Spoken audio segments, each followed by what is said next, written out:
የተስፋ ቃላችሁን እንዳትወርሱ የሚያደርጋችሁ ሁለተኛው ጉዳይ ማጉረምረም ነው። ማጉረምረም ማለት እግዚአብሔርን ማማት ማለት ነው። ማጉረምረም ማለት ቀልድ አይደለም ተወዳጆች። ማጉረምረም ማለት እግዚአብሔር አምላክ ዋሽቶኛል ብሎ ማለት ነው። እግዚአብሔር ደግሞ በፍጹም ሊዋሽ አይችልም። ምክንያቱም እግዚአብሔር ሁል ጊዜ እውነተኛ የሆነ አምላክ ነው። እግዚአብሔር ዋሽቶኛል ብላችሁ ስትሉና ስታጉረመርሙ ማንነቱን ነው እየካዳችሁ ያላችሁት።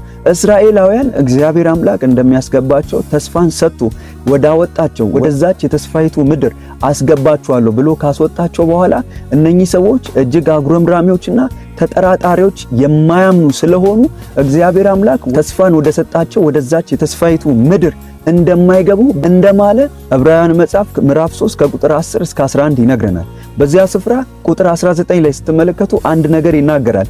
ባለማመናቸው ጠንቅ ሊገቡ እንዳልተቻላቸው እናያለን ብሎ ይናገራል። አያችሁ፣ የናንተ ማጉረምረም፣ የናንተ መጠራጠር፣ የናንተ እግዚአብሔርን ማማት እግዚአብሔር በሚገባ የሰማችሁትን ያንን የተስፋ ቃል እንዳይፈጸም ያደርገዋል።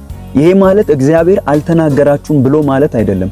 ቃሉ እግዚአብሔር የተናገራችሁ በእውነት ከርሱ የሰማችሁት ቢሆንም እንኳን የናንተ ማጉረምረም ያንን እንዳትወርሱት ያደርጋችኋል። ባለማመናቸው ጠንቅ ሊገቡ እንዳልተቻላቸው እናያለን ብሎ ቃሉ እንደሚል